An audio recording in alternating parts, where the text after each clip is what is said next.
bringing hope the world over. Hope Channel.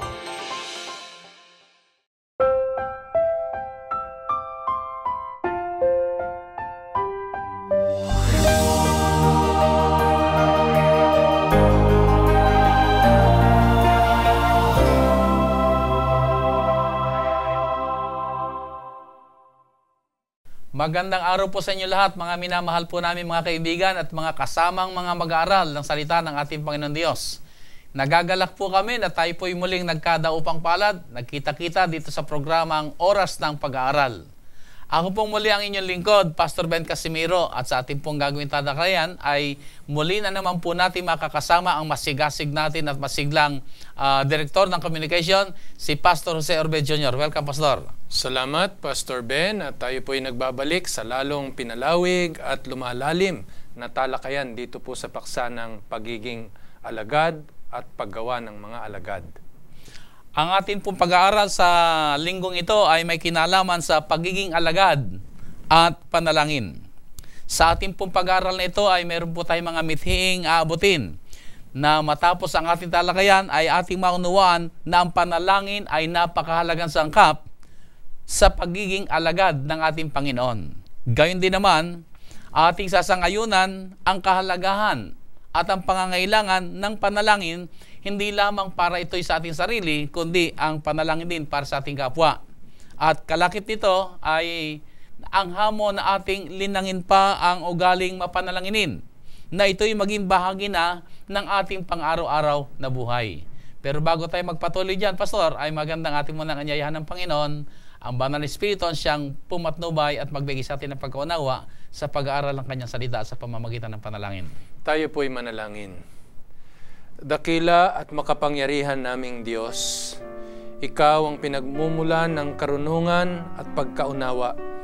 Patuloy mong sangkapan ang aming mga pag-iisip ng iyong banal na Espiritu at baguhin kami upang ang mga leksyon at mga pag-aaral na ito na aming tutunghayan, dadalhin kami sa landas ng lalong mas makabuluhan na pagiging alagad at aakay pa kami ng iyong mga anak sa lalong makabuluhan na paglilingkod sa inyo. Tanggapin namin ang iyong pangako ng kaalaman at karunungan sa pangalan ng aming Panginoong Hesus. Amen. Amen. Pastor, sa ating tatalakay na may kinalaman sa pagiging alagad, na nauugnay ito sa panalangin. Pag pinag-usapan natin ng panalangin, Pastor, sino ba ang iyong mga kinikilala o hinahangaan ng mga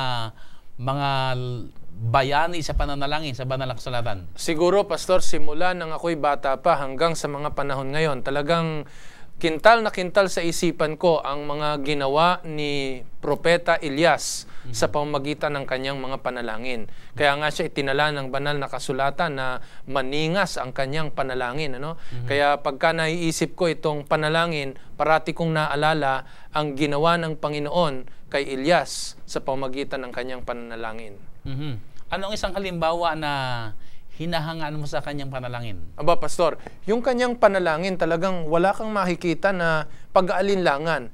Na para bang bago pa siya gumanap ng bagay na isinugo ng Panginoon na dapat niyang gampanan, na ilalagay sa aking kaisipan na ito'y nangyari na sa kanyang isipan nang dahil ito'y tugon sa kanyang pananalangin. At syempre, maalala natin yung panalangin niya sa bundok ng Carmel.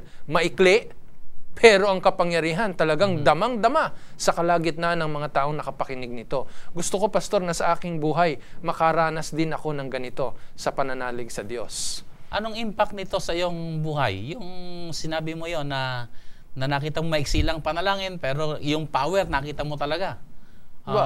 Paano mo ito Siyempre, ngayon, ang pananalangin ko, kung tutunghayan yung mga panalangin ni Elias, hindi lamang dun sa mga panalangin na nauuwi sa bigyan mo ako ng pagkain, yung sapatan mo ang aking pangangailangan, kundi tinuruan ako na mangarap para sa kalwalhatian at kapangyarihan ng Panginoon, sapagkat ang maaring ipagkaloob ng Diyos sa pamamagitan ng panalangin ay malawak, higit pa sa ating kahilingan, kadalasan.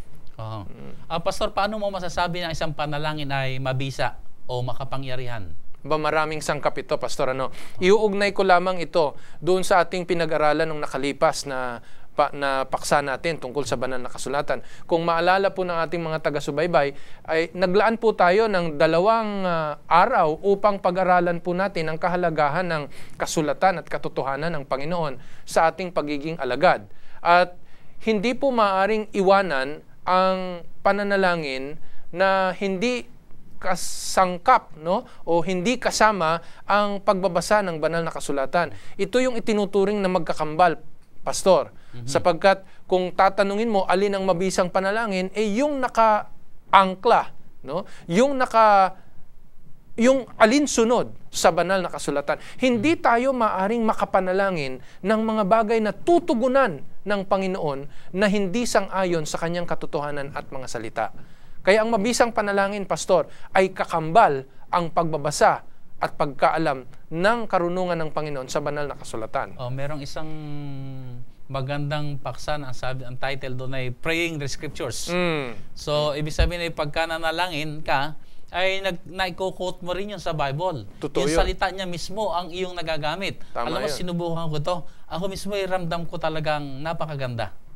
Kaya mahalaga, Pastor, pagka iniisip mo na pwede ka lamang manalangin sa paggising mo sa umaga, na hindi ka dumudulog sa katotohanan ng Panginoon sa kanyang isinulat na mga salita, ang panalangin mo para bang gawa lamang ng iyong sariling kathang pag-iisip at kadalasan ito'y nagiging makasarili. Pero pagka ito'y batay sa banal na kasulatan, makikita mo ang iyong panalangin ay nakaugnay sa kalooban ng Panginoon sapagkat ang laman ng puso mo, yun ang idadalangin mo. Kung ang laman ng puso mo ay ang salita ng Diyos, ang idadalangin mo, salita rin ng ating Panginoong Diyos. Yun din ang ating nagagamit na paglapit sa Kanya. Na para ba sinasabi natin, Panginoon, ito ang iyong salita at itong aking dinalapit sa iyo.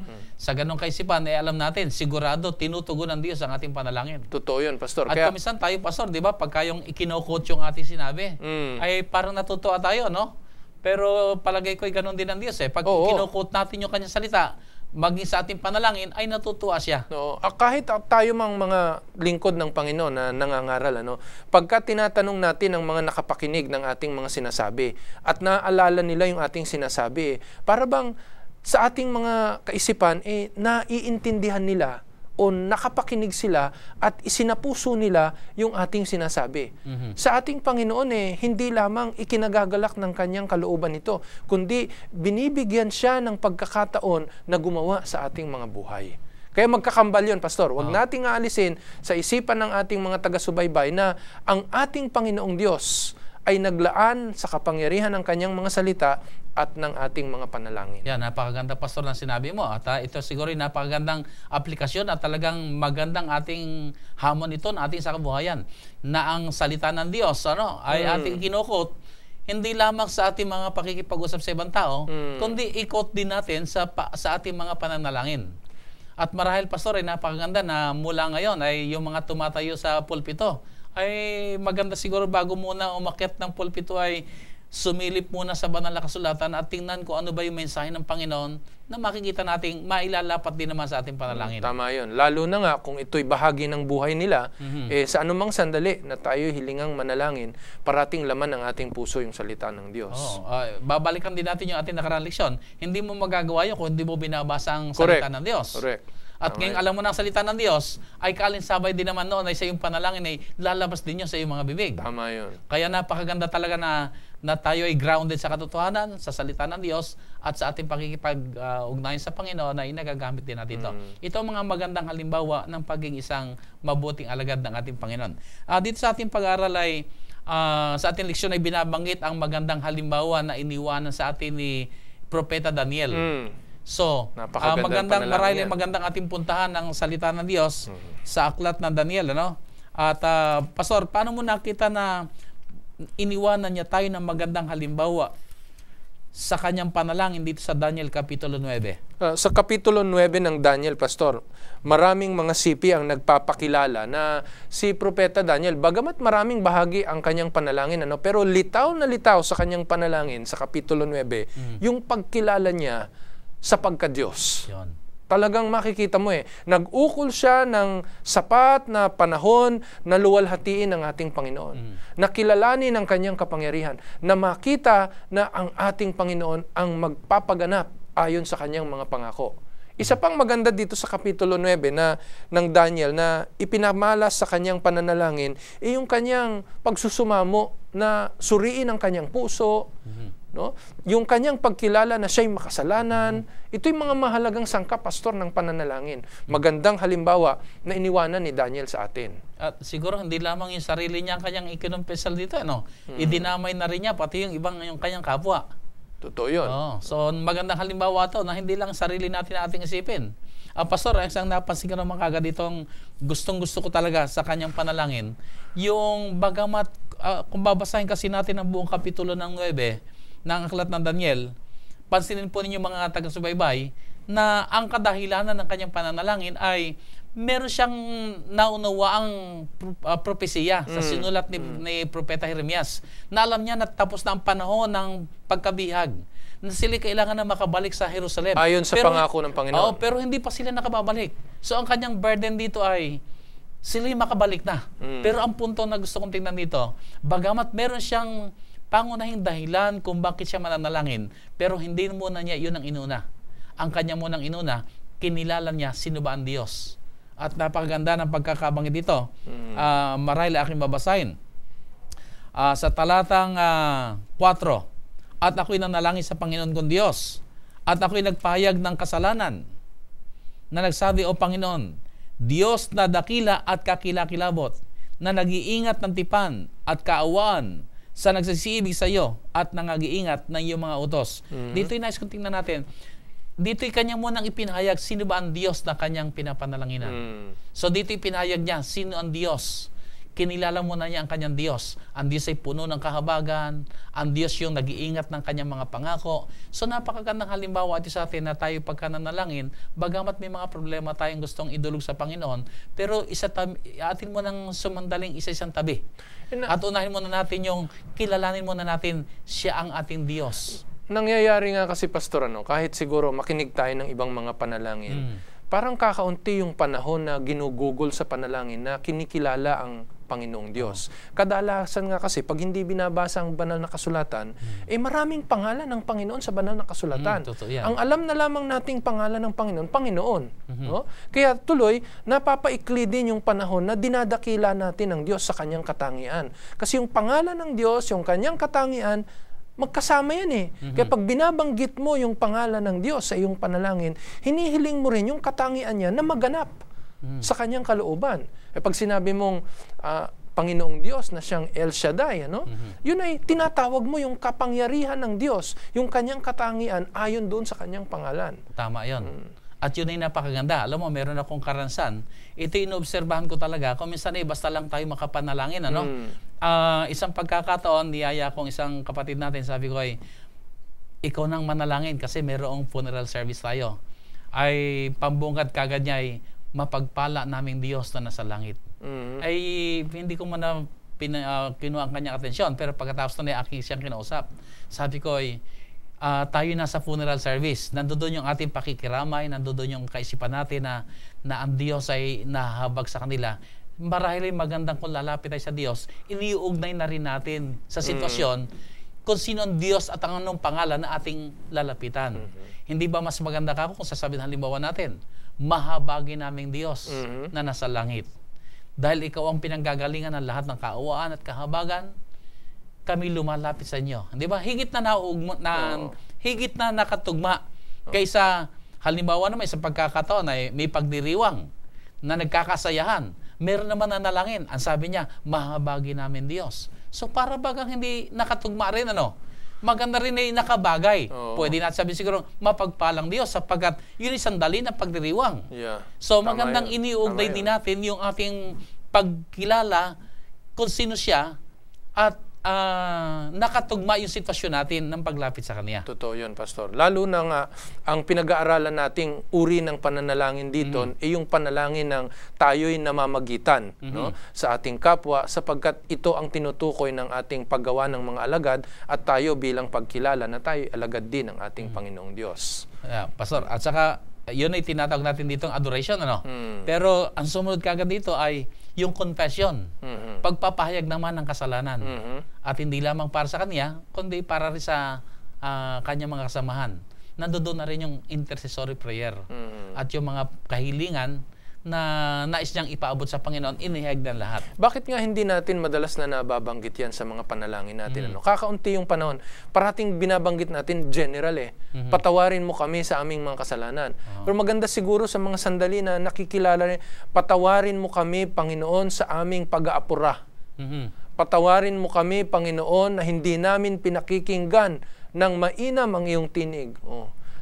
Kaysa dun sasabihin lang, patawarin mo kami sa aming mga kasalanan. Sapagkat sa ganitong paraan, Pastor, pagka ito'y ikinukumpisal natin sa ating pananalangin, tumitimo sa ating puso na talagang meron tayong pagkakamali. Pastor, yan ay aking naobserbahan at ganyan ang aking ginagawa ngayon, specific na. Alam mo kung bakit? Dati-rati, kung ako'y manalangin, talagang nilalahat ko na, Panginoon, patawarin mo kami sa lahat naming kasalanan. Naisip ko, ba't ganun ang aking panalangin?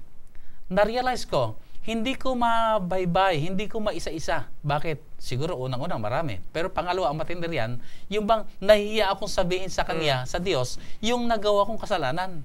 Hindi ko magawang specific pa na, Panginoon, ako'y nagkasala po ng masamang pag-iisip o masamang pagtingin o masamang mga pananalita. Hindi ko masabi kasi unang-una napansin ko, parang pride ba na nahihiya ako. Pero no, sabi ko, hindi. Dapat sabihin ko talaga kung ano yung aking kasalanan. Yeah. At yun ang aking ihingi ng patawad. Napansin ko, Pastor, ang epekto. Ako'y para bagang lalo ko na-recognize na. Naiibsan. Oo, na para bagang higit na mas masarap yung pakiramdam. At pangalawa, ang isang epekto pa ay nahihiya na ako na gawin pa yung kasalanan. Totoo yan. Nagkaroon ako ng para bagang ayaw ko na, nakakahiya yan. Hindi maganda yan. Yan, Pastor, sa mga pansarili nating pananalangin. Pero dun sa mga tayo'y namamagitan sa ating mga kapwa, meron ding mga kasalanan na pwede nating tanggapin sa publiko, na mas naaangkop pa nga. Merong mga personal na mga pagkakamali tayo na marahil hindi angkop sa marami. Pero maganda pa rin talagang tinutukoy natin na, Panginoon, patawarin mo kami sa aming hindi pagkilala na maaari kang gumawa sa aming mga maliliit na kakayanan. Yung mga ganun ba? Mas specific. Specific. Yeah. Tama yun, Pastor. At ako'y naniniwala, higit na effective yun. Dahil napatunayan ko sa aking sarili, kapag specific ang paghingi ko ng patawad, ay nakita ko na napakaganda ng epekto sa akin mismo. Totoo yun. So, pagkatapos ng ating pagbanggit dito ni Daniel sa mga pagkukumpisal, at sa kanya ngayon isinunod-sunod na yung kanyang mga kahilingan sa Panginoon. So, siguro yung magandang idea rito, huwag natin babalik na rin yung sequence nito. Unahin muna natin yung pagpupuri sa Kanya, ikumpisal natin yung ating mga kasalanan, at saka na natin sa bandang uli, ipahayag na natin ang lahat natin gusto sabihin sa Kanya. Marahil sa mga natatanging panahon lamang, kung titingnan ng panahon at angkop na lugar. Pero kung tayo po'y mananalangin sa mas madalas na kaparaan na nakasama ang publiko o ang ilan sa atin, mas maganda na sinusundan natin ito, yung pagkakabalangkas ni Daniel. Particular na sa ating mga personal na panalangin. Pero Pastor, sa panalangin ng pagkain na hindi nakasama yon.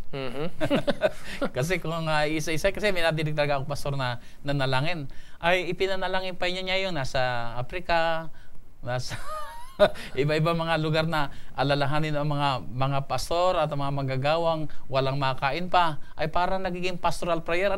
So siguro itinutugma rin natin ang ating mga pananalangin. Sa panalangin ng pagkain, ito'y diretsuhan lamang na hinihingi ating ipinapahayag ang pagpapasalamat at sa Diyos na siya nagkaloob sa atin ng mga pagpapala. So hindi sa lahat ng pagkakataon ni ganito yung format ng ating pananalangin. Opo. Nabanggit niyo yan, Pastor, para lamang po sa pagsubaybay ng ating mga tagapanood. Tinutukoy na rin natin yung panalangin sa kabuuan. Pero ayon nga sa ating leksyon, talagang aakma tayo o tutunghayan talaga natin yung uri ng pananalangin na tayo'y tumatayong tagapamagitan ng ating kapwa upang dalhin silang mga alagad sa Panginoon at tayo rin tatayong mga alagad ng ating Panginoon. So, intercessory Aha. itong ating pagdidiinan na uri ng panalangin sa pag-aaral pong ito. Dito sa pagkabanggit natin ng Aklat ng Daniel, Kapitulo 9, ito'y malinaw talagang ito'y Gandang intercessory halimbawa. prayer. Yes. Na panalangin hindi pansarili. Now, pag sinabi nating intercessory prayer, ay nananalangin tayo para sa iba. Para sa ating kapwa. Na tayo ay inilalapit natin dito sa Diyos. Sana ito'y palagi rin maging bahagi ng ating buhay. Alam mo, mayaman tayo sa mga panalangin sa pansarili. Pero sa naobserbahan ko, Pastor, ay parang kung minsan napapagod na rin ba akong magsabi ng aking mga puro sa sarili. At dumating ako sa punto ng Panginoon, ipaunawa mo sa akin. At ang naunawaan ko ay higit na masarap ang manalangin kapag marami mga bagay na pinapanalangin para sa iyong kapwa. Totoo po yun. Totoo yun. At ang katotohanan pa, Pastor, nito ay sinabi naman talaga natin Panginoon Jesus, magdalanginan kayo sa isa't isa.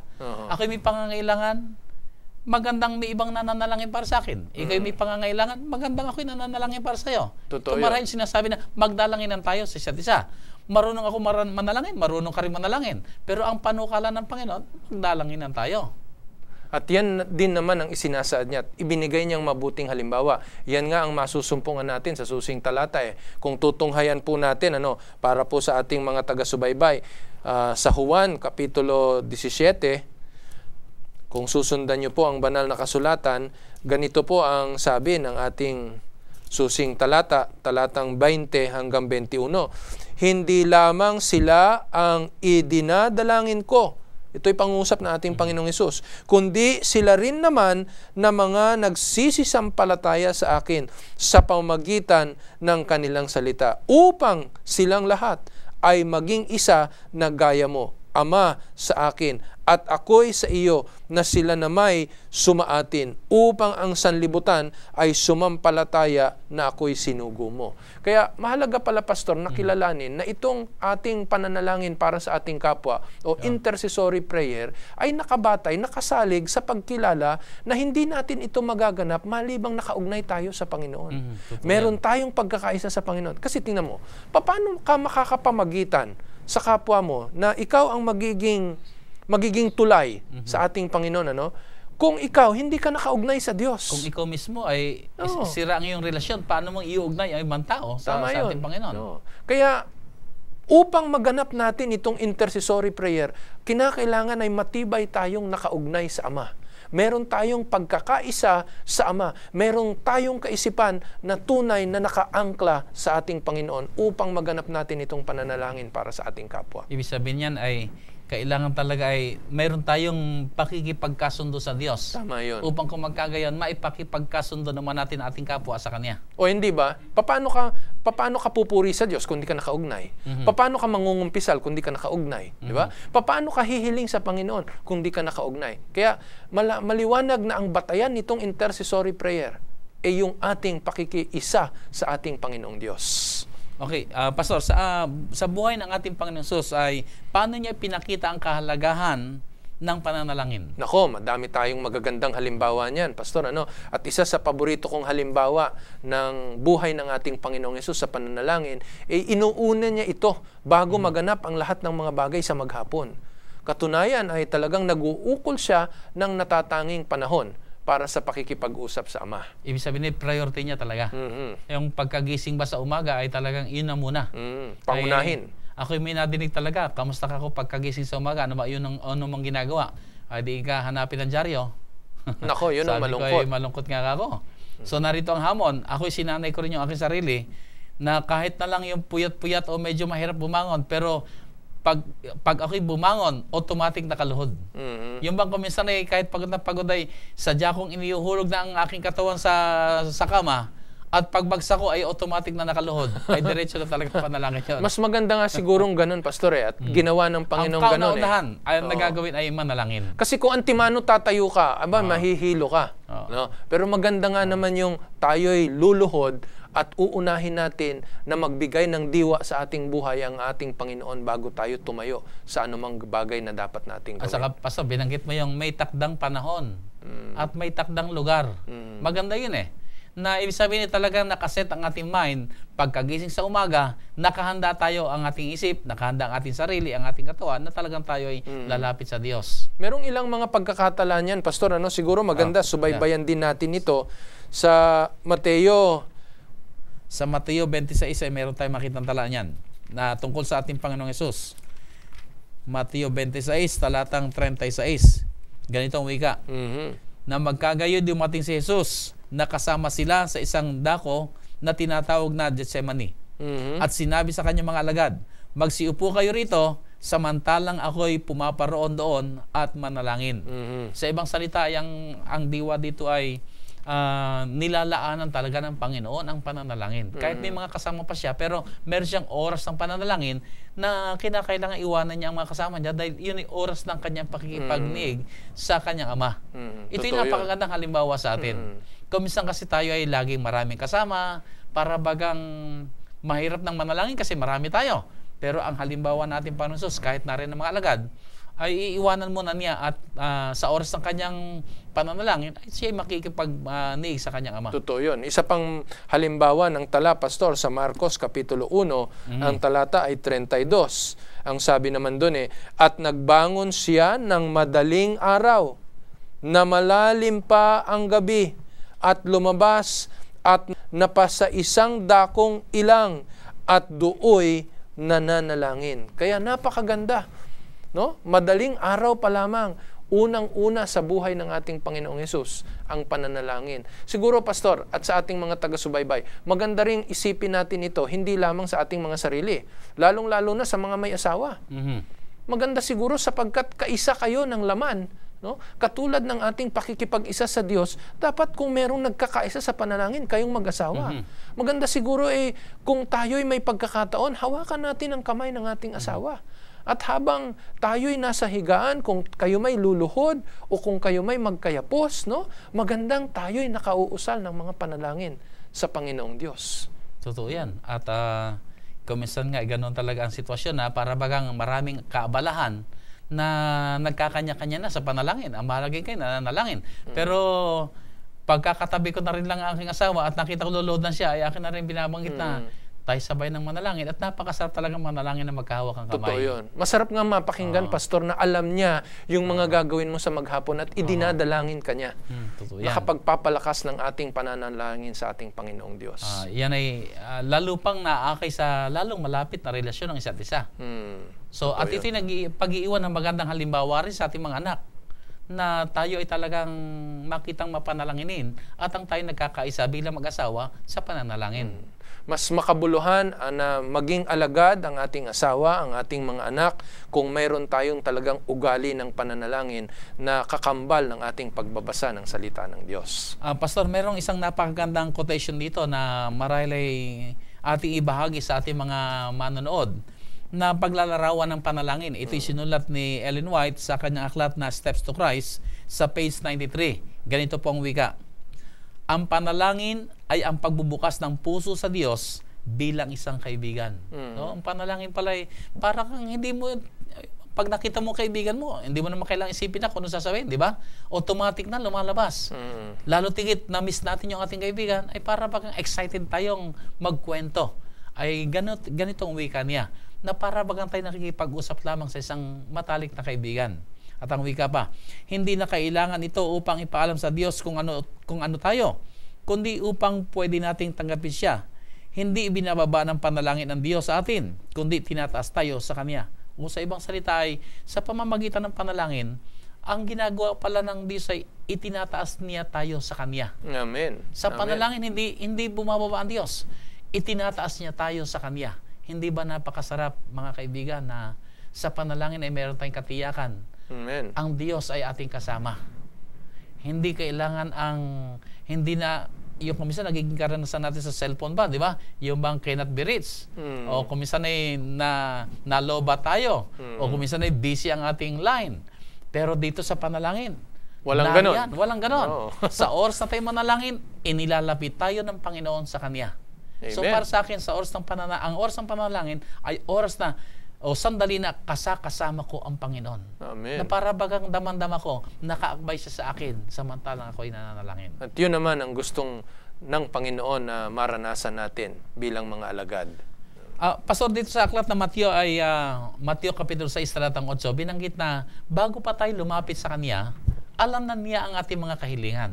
Ay kung gayon pala, ay bakit kailangan pa tayong manalangin? Alam mo, hindi lang yan tanong ng ilan, Pastor, kundi marahil marami ang nagtatanong ng ganitong mga bagay. Unang-una, gusto po nating ilatag ng mainam na ang panalangin po ay hindi nagbabago ng kaisipan ng ating Panginoong Diyos. Bago pa man ang mga bagay, batid na ng Panginoon ang pinakamainam sa atin. Kaya tayo'y nananalangin upang maging pakinabang ito sa atin. Yun ang dapat na mailatag na una. Nananalangin tayo, ipinagkaloob ng Diyos ang pananalangin upang maging pakinabang ito sa atin. Yun ay karapatang ibinigay sa atin ng Panginoon. Tama yun. Sapagkat ito'y magdudulot sa atin ng kapakinabangan. So para po sa ating mga taga-subaybay, mas madali pong tandaan natin ito sa mga titik ng A, C, at saka T. Kaya pag tayo'y nananalangin, hindi natin hinihiling na baguhin ng Panginoon marahil ang sitwasyon ng isang tao nang ayon sa kalooban natin. Ibig mo sabihin, Pastor, yung binanggit mo ngayon, ang ating panalangin hindi para baguhin ang Diyos. Na para bang sukulin natin ang Panginoon. At siya ang dapat sumunod sa atin. Parang gano'n sa pamamagitan ng prayer natin, gusto nating magbago siya. Hindi gano'n. Hindi po. Kundi, ang sabi ng unang titik, A, ito'y paraan upang kilalanin natin ang Diyos na nagpapaganap ng mga mahalagang pangyayari ng ating buhay. Ibig sabihin yung acknowledge. Acknowledge. Yun, kilalanin. Kilalanin natin. Kasi baka nakakalimot na tayo na ang panalangin ay merong sangkap na magic. Na pagka tayo nanalangin, mangyayari. Para bang bulong na inusal mo, mangyayari. Hindi po pwede. Ito'y pagkilala na ang Diyos ay nagkaloob sa atin ng karapatang lumapit tayo sa Kanyang kaharian. At sa ganitong paraan, kinikilala rin natin na siya ang magpapapangyari ng ating kahilingan ayon sa Kanyang kalooban. So hindi sa ating sariling galing. Hindi po. Hindi po. At hindi rin ayon sa ating pananampalataya. Kundi sa kabutihan ng Diyos. Kasi kami sa sinasabi nga ng iba, ako'y may pananampalataya at yung pananampalataya ko ngayon ang gagawa. Pero ang katunayan ay ang Diyos at siyang gumagawa. Ayon sa kanyang banal na kalooban. Wala kasi, Pastor, pagbabasihan yung pananampalataya natin kung wala doon yung kapangyarihan at kalooban ng Diyos. At pagkilala sa Kanya. Kaya tayo sumasampalataya sapagkat kinikilala natin na may kapangyarihan siya, at meron siyang karapatan na papangyarihin ito ayon sa kanyang pangako. Kaya mahalaga talaga yung pagkilala. Ang ikalawang titik, Pastor, yung C. Ang sabi doon sa C, ito'y nagko-compel sa atin. It compels us to act according to what we have prayed. Kaya pagka itong ating inuusal sa panalangin, ito rin ang nag-uudyok sa atin na gawin yung ating panalangin. Halimbawa, ipinapanalangin kita sa Panginoon na sana'y Panginoon, kumilos ka sa buhay ng aking kapatid na ito. Sa katagalan na ito'y dinadalangin natin, dinadala tayo ng udyok ng banal na Espiritu na ganapin yung ating panalangin sa buhay ng taong ating idinadalangin. Ibig sabihin ay hindi pwedeng puro panalangin lang. Hindi po pwede. Pinakailangan yung pinapanalangin mo ay nahayag din sa atin yung pagkilos. Bakit nga ba na pagka ito ang laman ng ating kaisipan, yun ang naibubunga ng ating mga gawa. Kaya pagka ito ang ating idinadalangin, dadalhin din tayo na kumilos ayon dun sa ating pananalangin. Kaya yung C ay compel. Para bang, Pastor, na sinabi mo na, halimbawa, meron tayong pakikipag-alitan sa ating kapwa, ay dinadalangin natin halimbawa na, Panginoon, sana po'y magkasundo na kami. Sana po'y magkaisa na kami. Sana po'y magkalapit na kami. Yung mga pananalangin yon ay aakay din sa ating tayo mapalapit na sa Kanya. Amen. At makipagkasundo. So, hindi pwedeng puro panalangin. Meron talaga tayong action din na gagawin. Hindi inuudyok para ipilit sa atin ang Panginoon, kundi yung ating inuusal, yun din ang mag-uudyok sa atin na ganapin ito sa karunungan ng banal na Espiritu. Yung T, Pastor, ay yung transformation. Kaya tayo nananalangin, bagamat alam na ng Panginoon ang mainam, at hindi siya nababayaran ng panalangin sapagkat ito ang gagawa sa atin ng pagbabago. Kaya, mentras nananalangin ka, gumagawa ang Diyos ng pagbabago sa ating buhay. Sabi, Pastor, kapag the more tayo nananalangin, the more tayo natatransform sa kaanyuan, larawan ng ating Tama Panginoon. yun. Katulad halimbawa, idinadalangin mo na magkasundo na yung mag-asawang kapitbahay mo. Siyempre, sa pananalangin mo nito, naiisip mo na maging halimbawa ka doon sa kapitbahay mo. Gaganapin mo yan sa iyong asawa, unang-una. Kaya makikita mo, unang gagawa ang Panginoon ng pagbabago sa atin sa kadalasan ng ating pananalangin bago pa man maganap yung ating hinihiling sa kalooban niya para sa ating kapwa-tao. Yeah, napakaganda, Pastor.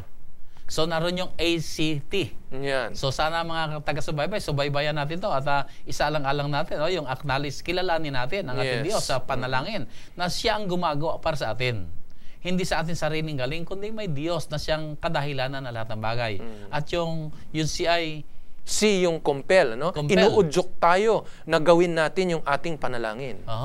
At saka yung T ay yung Transformation. pagbabago, transformation. May nagaganap na pagbabago. Sana ito'y maging bahagi na ng ating buhay at asamin natin, dalangin natin, ito'y palagi natin maging karanasan. Kasi mapanganib din, Pastor, Yan yung sinasabi mo, yung una, no? Na bakit pa tayo mananalangin? Alam naman na ng Panginoon. Ang sagot dyan yung tatlo, A, C, T, no? Meron din namang isang, doon sa kabilang dako naman, pwede namang isipin na, wag nang manalangin. Sapagkat ang Diyos naman ay hindi natuturuan. Mapanganib din yun. Mapanganib yung ganong kaisipan. Kasi minsan, inaantay ng Panginoon na malugar natin ang ating sarili o mailagay natin ang ating sarili sa paraan na makagaganap siya sa ating buhay. Kaya sa pananalangin, inilalagay natin ang ating sarili upang maganap ng Panginoon ang kanyang kalooban sa ating mga buhay. Okay, Pastor, maganda. Maraming salamat. Sa ating lesson ay meron, Pastor, na magandang katanungan. Paano ang pagkakaugnay ni Jesus sa sangkatauhan naka-impluwensya sa kanyang panalangin ng pamamagitan? Magandang idiin natin, Pastor, kasi kaya tayo merong kapanaligan na tayo'y pinakikinggan ng Panginoon sapagkat ang ating Panginoon na namamagitan para sa atin, ay mayroong karanasan sa kalagayan natin nung siya'y nagkatawang tao. Ibig sabihin ay dahil siya'y nagkatawang tao, naunawaan niya. Amen. Ang maging isang tao. Amen. Alam niya, yung ating mga struggle, naunawaan niya. Oo. Kadalasan kasi hindi naiisip ito ng ating mga kaibigan Baka iniisip nila na ang Diyos na naririyan sa mataas na lugar na tinatanaw lamang tayo, hindi. Sa tuwing tayo'y humihikbi, sa tuwing tayo'y nakakaranas ng mga pagsubok sa buhay, naroroon ang ating Panginoon na nakadadama din ng ating mga pagsubok sa ating buhay. At lalong idinudulog niya ang kanyang pakinig upang malaman natin ng ating Panginoon ay sumasagot ng mga panalangin. Pastor, meron akong nadinig. Madali kasi sabihin niyang magpatawad kasi hindi niya naranasan. Pero, di ba? Pero tingnan natin ating Panginoon Jesus, anong pagsubok ang dinadaanan natin, hindi niya dinaanan. Amen. Amen. So sa lahat ng pagsubok, dinaanan niya yon. Kaya yun ang napakagandang siya mamagitan para sa atin dahil naunawaan niya ang ating kalagayan. Mainam nga, Pastor, basahin natin yan sa isang talata, Kapitulo 4 ng Hebreo, mula po 14 hanggang 16. Ang sabi, yamangang tayo'y mayroong isang lubhang dakilang saserdote na pumasok sa kalangitan, si Jesus na anak ng Diyos, ay ingatan nating matibay ang ating pagkakilala sapagkat tayo'y walang isang dakilang saserdote na hindi maaaring mahabag sa ating kahinaan, kundi isa na tinukso sa lahat ng mga paraan, gaya rin naman natin, gayon may walang kasalanan. Magsilapit nga tayong may pagkakatiwala sa luklukan ng biyaya upang tayo'y magsipagtamo ng awa at mga kasumpong ng biyaya upang tumulong sa atin sa panahon ng pangangailangan. So dito, Pastor, makita natin na ang ating Panginoon Jesus ay nagbigay ng mabuting halimbawa. Napakagandang halimbawa ang kanyang iniwanan na naunawaan niya talaga mabuti ang ating dinaanan sapagkat siya kaisa natin. Tama yun. At higit siyang nakapagmamalasakit sapagkat nakita niya ang ating mga dinaraanan. Amen. Ang mga pagsubok na ating kinarap din niya. So, ito'y napakalaking hamon din sa atin, Pastor, na gusto nating abutin ng tao. Pero napakabuti na paruunan muna natin sila, alamin natin ang kanilang kalagayan.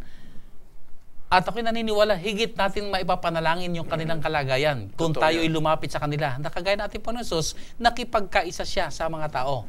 Lumapit siya sa mga tao at nang maabot niyang tao, at sa kanya inakay ang tao palapit sa kanya. Ganda ng halimbawa ng Panginoon. Hindi niya inantay na ang tao'y lumapit sa kanya or ganun pa man ay sa kanyang kadakilaan, sa kanyang kapangyarihan, pinili niya na magkatawang tao siya upang ang lahat ng mga bagay na ito magkaroon ng kapangyarihan sa ating pananalangin. At dito, Pastor, na ating pinag-aaralang baksang ito ay ito'y hamon sa atin na lapitan natin ang mga tao. At sila'y ating maipanalangin din. At iwin natin sila sa ating Panginoon. At meron po tayong magandang kasabihan, ang mga tao sa ating palibot ay walang pakialam kung gaano kalawak ang ating kaalaman. Hanggat hindi nila nadadama ang pagmamahal natin, para sa kanila ay walang kwenta ang ating paniniwala. Totoo yun, totoo yun. Kahit na anong gawin natin na akayin sila sa pagiging alagad, kung wala tayong malapit na ugnayan sa kanila, malapit na pagpasa ng kanilang mga pasanin sa buhay, at makadama rin tayo ng kanilang mga pinagdaraanan, hindi nila maunawahan kung bakit gayon na lamang tayo nagmamalasakit. At kapag naipanalangin natin sila, ay doon nagkakaroon ng pagkakataon ng Banal na Espiritu na mahipo ang kanilang mga puso. So, pagkatas ng ating panalangin, ay maaaring sabihin natin na baka sila pa magsabing, dumalas-dalas naman kayo ng pagpunta dito sa aming bahay upang palagi naman tayo nagkakapanalanginan. So sa ating pamamagitan ng ating mga pananalangin ay nagiging instrumento rin ito upang tayo ay maging makapagdisipulo sa kanila at maakay sila patungo sa ating Panginoon. Pastor, dito sa ating pag-aaral ay binabanggit din ng may gawaing ginampanan o may role na ginampanan ang naunang iglesia na may kinalaman sa panalangin. Paano mo nakita ang role na ginampanan ng panalangin sa kanilang kapanahonan? Ang panalangin, Pastor, ay malaking bahagi ng paglago ng ating iglesia. Malaki ang ginampanan ng panalangin sapagkat ayon sa 1 Timoteo Kapitulo 2, no, ito'y nag-ugnay sa kanila, no, upang sila'y magkaisa.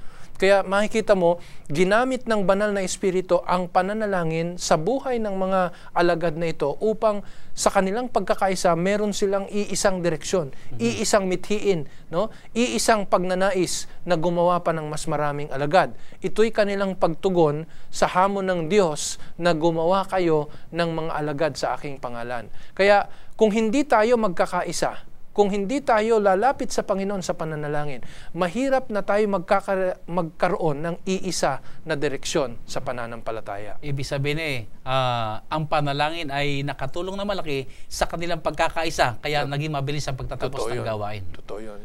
Maganda, Pastor. Ano ba mga susi sa epektibong pananalangin? Yan, Pastor, maraming mga bagay yan na dapat nating tandaan, pero sa kaiklian ng ating panahon, magandang baybayin natin ito sa mga titik na nagpapasimula sa letter F. Tatandaan po natin, kung nais natin ng maningas na panalangin, alalahanin natin yung unang F. Ang sabi ng unang F yung focus. Kinakailangan meron talaga tayong punteriya, meron tayong minimithi, meron tayong pinag-uukulan ng ating panalangin. Hindi yung mga bagay na kung ano-ano lamang. No? At ito'y magaganap kung tayo nakasalig sa salita ng Diyos. Ikalawa, yung frequency. Hindi po pwedeng patay-sindi. Oo. Dapat ay merong regular, consistent yung ating paglapit sa Panginoon. At pangatlo, Pastor, ang sabi doon kinakailangan meron ding form.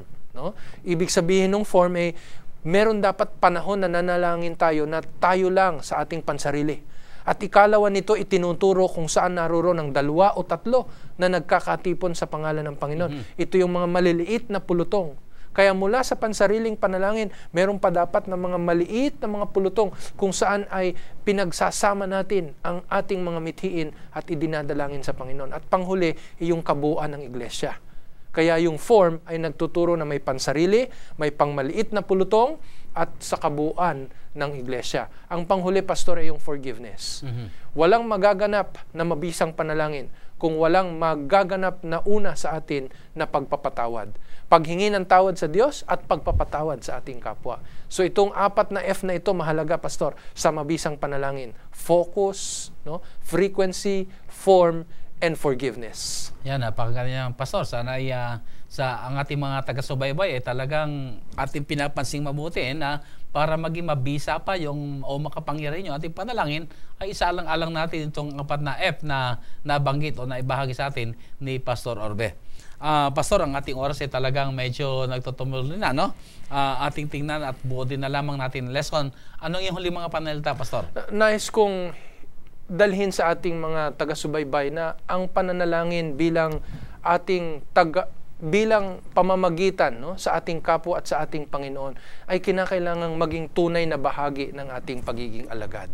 Ito'y hindi isang bagay na para lamang nating matupad ang kalooban ng Diyos, kundi magiging paraan ito ng ating pamumuhay. Mas inuukol natin ang pananalangin para sa ating kapwa, mailalayo tayo sa pagiging makasarili. At pagka ang ating panalangin ay hindi makasarili, ginaganap natin ang kalooban ng Panginoon sa ating mga buhay. Pastor, napakaganda ng iyong pagkakahanay ng mga salita. At sa ating pong pagtatapos ay ating maunawaan, minamahal natin mga taga-subaybay, na ang panalangin ay tunay na makapangyarihan. At sa pamamagitan ng panalangin, tayo ay nagiging kagaya ng ating Panginoong Hesus. Sana po sa pamamagitan ng ating pag-aaral na ito ay naakay tayong lahat, magmula po ngayon ay maging mapanalanginin sa ikaluluwalhati ng ating dakilang Diyos. Tayo po'y dumako na sa ating closing prayer. Ama namin Diyos na nasa langit, muli naming ibinabalik sa inyo ang papuri at pasasalamat na kay Diyos na masagana sa biyaya at kahabagan, at kay palaging nakakaunawa sa amin. Kaya't kami nagpapasalamat na kayo ang aming Diyos, ang aming Ama na nasa langit. Ama, ang aming mga leksyong pinag-aralan, itanim nawa po sa aming mga puso. Akayin niyo po kami, Panginoon, na makapag-iwan din ng mabuting halimbawa ng pamumuhay na punong-puno ng pananalangin. At sa pamamagitan din, Panginoon, ng pananalangin, ay marami pang mga anak ninyo ang maakay na maging handa sa inyong malapit ng pagdating. Amen. Ama, itinataas po namin sa inyo ang inyong banal na gawain sa buong sanlibutan. Dumating nawa po, Panginoon, na sandali, kami lahat ay maging handa ng sumalubong sa inyo. Amen. Upang manahin namin ang langit na bayan. Panginoon, tangi pong patungan ng inyong mapagpalang kamay ang aming po mga taga-subaybay na kasama namin nag-aaral ang inyong banal na salita.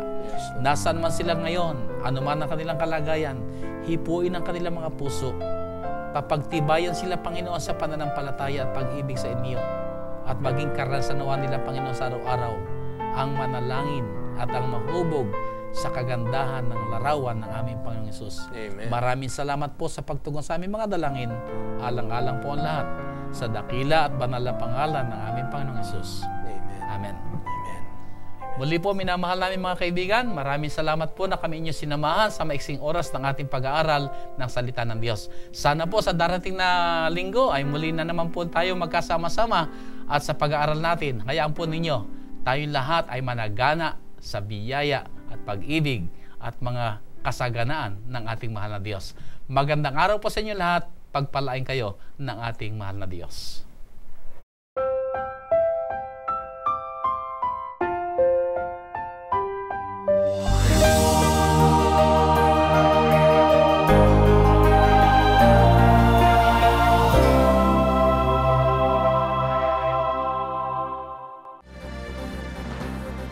Presenting the best news in the world.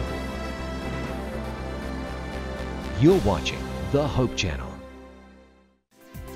Welcome to IS Graduate School and Seminary. Operated directly by the General Conference, offers master's and doctoral programs, theology, business, and education, a master's of public health. Join the students on this beautiful tropical campus right in the Philippines. Hope Channel viewers are loyal, encouraging friends and neighbors to watch. Why? Our viewers believe that Hope Channel not only enhances living, but changes lives through its compelling lineup of programs. Documentaries take subscribers around the world and back through time, visiting places where history was made. Fascinating biographies open up the lives and times of people who made a difference. Travel programs transport the viewer around the world, demonstrating how people work together to make a better planet. Inspirational programming challenges viewers to experience the joy of discovering faith values and offer spirituality as an important part of a balanced lifestyle. Health and lifestyle programs teach disease prevention and make healthy living simple and attractive. Hope Channel programs provide invaluable support for developing healthy relationships and strong communities. Welcome to donor-supported Hope Channel. You are cordially invited. Every Saturday, Seventh-day Adventists around the world meet together to worship God, and we invite you to join us in Sabbath worship. The first part of our worship service focuses on in-depth group Bible study. We call this the Sabbath School. The Divine Worship service features the Bible preaching service led by the pastor or a local elder. The entire service features prayer, enthusiastic singing, music, and fellowship. We extend a warm invitation for you to join us.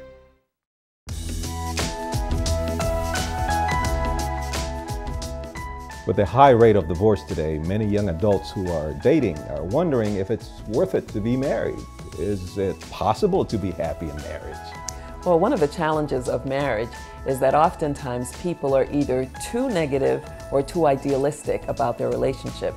Marriage can be great, but because no one is perfect, there are no perfect marriages. So couples need to learn that there will be bumpy times as well as great times. And because of that, they need to realize that people will make mistakes. And so you need to learn to be forgiving, understanding, and realize that there's no perfect marriage because there are no perfect people.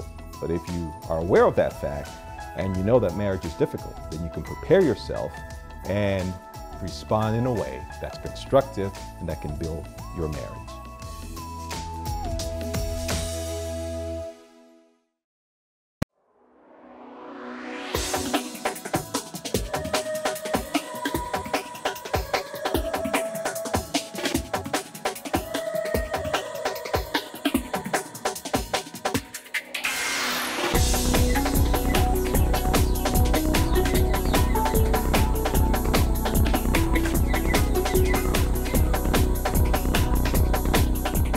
Have you ever wondered if all the money spent on television is worth it? How much impact can a television program really have? In the early 1970s, Pastor Henry Feyerabend was invited to work with the Portuguese-speaking community in Toronto, Canada. There were approximately 250,000 Portuguese-speaking people in that city, and at that time, there was no Adventist presence among them. God impressed Pastor Feyerabend to create a television program to reach this group. TV stations at that time did not focus on multicultural programming, and it was nearly impossible to get television airtime.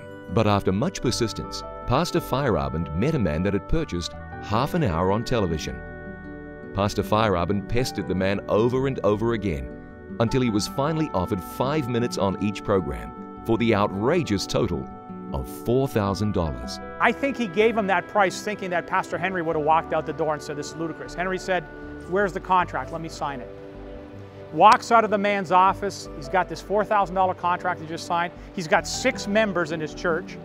He says, "You know what, this is ludicrous, this is ridiculous, this is crazy. Where am I gonna get the money to pay for this?" He says, "I better go back and tell this guy I made a huge mistake." But then he stops midway and he says, "But what if this door is being opened by God?" Anyway, he decides to head back to this little Ukrainian church that this Portuguese group was renting a room there. He goes to the mailbox as soon as he arrives at the church, and in the mailbox is a letter addressed to him personally. He thought that was kind of strange. He opens this envelope. Inside is a note from a friend he hadn't seen in 20 years. The gentleman's name was Dr. Edgar Latimer from Massachusetts. A little note in there simply said, "Henry, I thought you might need this." Enclosed is a $1,000 check. By the end of the week, another $3,000 had come in. Now the entire series of telecasts could be completely paid for. Now the focus began on, well, what am I going to do in 5 minutes?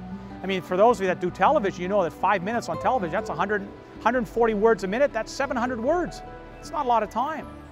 After much thought and consideration, Pastor Feyerabend decided he would speak on the topic of prayer. Those first 5 minutes were live, and in the 700 words he spoke, he said, "Some people tell me God is dead, but I know He is alive because I just spoke to Him." That resonated with his audience. The program comes to an end. Pastor Henry says, if you're watching this program and you'd like to receive a Portuguese Bible, call the number that appears on the screen right now. And after that telecast, we got 28 requests for Bible studies. Among the 28 callers, there was a very special couple. Well, that couple was my mom and my dad. My mother and father watched that very first program that Pastor Henry put on the air. My mom and dad called for the Bible. My mom and dad accepted the offer to study the Bible. And as a result, 16 people in my family are members of the Seventh-day Adventist Church today. So, are television programs worth all the effort and investment? The answer for this family is clearly yes. Imagine if Pastor Feyerabend did not listen to God's instruction to record a television program. What if the generous donors never sent in the money? This whole story would have been very different. Pastor Bill Santos's family still watch the It Is Written programs. And they watch and they see that their son is now the speaker on that program. You see, because I also speak on the Portuguese program. And so, you know, we have a tremendous opportunity with media and what the Hope Channel does and what the various television ministries do. I mean, God has given us this opportunity to penetrate into millions and millions and millions of homes. And television ministry is the means by which God is proclaiming His truth in these final days. I sincerely believe that with all my heart.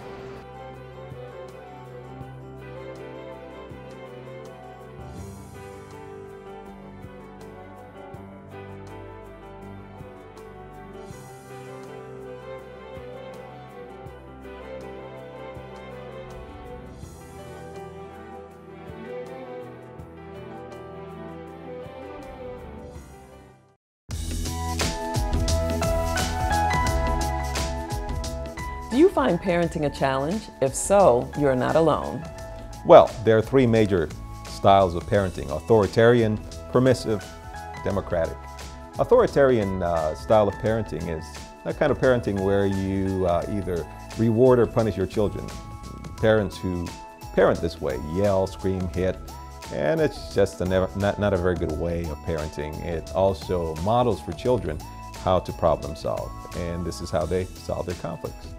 Well, permissive parents oftentimes don't set any boundaries, and so their kids have a lot of freedom but no limits. And what happens with that is that kids have a difficult time functioning in society.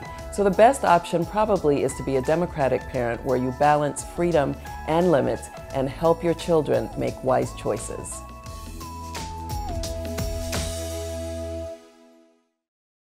Every project, every shooting, every dream that comes true comes with a price: hard work. But with every production, every script, every realized dream comes a renewed heart and life. For every broadcast, every sermon, every song, there is an opportunity to reach hearts. All of these are part of the great mission of life: to plant hope.